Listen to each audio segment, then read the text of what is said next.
আসসালামু আলাইকুম সম্মানিত ভিউয়ার্স, আপনাদের সামনে আরও নতুন একটা ভিডিও নিয়ে আসলাম। তো এটা হলো আর কি আমাদের এলাকারই একটা মাঠ।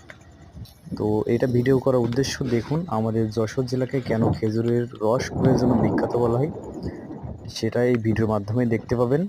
তো এখানে দেখুন আর কি রাস্তার দুই সাইডে মাটির রাস্তা, মেঠো রাস্তা, আর রাস্তার দুই সাইডে হাজার হাজার খেজুর গাছ।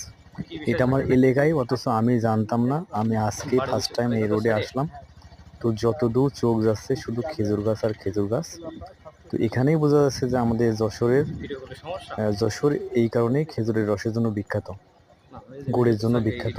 তো প্রত্যেকটা গাছই আর কি কাটা হয়েছিল, এই সিজনেই কাটা হয়েছিল।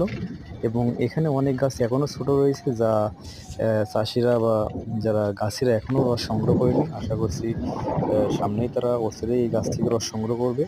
আপনারা দেখতেই পাচ্ছেন কত সুন্দর। আর এই ধরনের ভিডিও আমার প্রবাসী যারা ভাইয়েরা আছে অনেক মিস করে। আর যখন এই ভিডিওগুলো তারা সামনে পাই, একটু হলেও তারা দেশের সিনারি দেখতে পাই। এখানে আকাশটার ভিউ দেখুন কত সুন্দর দেখা যাচ্ছে। তো ভিডিওটা ভালো লাগলে অবশ্যই একটা লাইক, কমেন্ট, শেয়ার করবেন, যাতে করে এই ভিডিওগুলো আমার প্রবাসী ভাইয়েরাও দেখতে পারে। তো আজকে আর কথা বেশি বলবো না। তো সকলকে ধন্যবাদ জানিয়ে আজকে এই পর্যন্তই। পরবর্তীতে আবার দেখা হবে। আল্লাহ হাফেজ।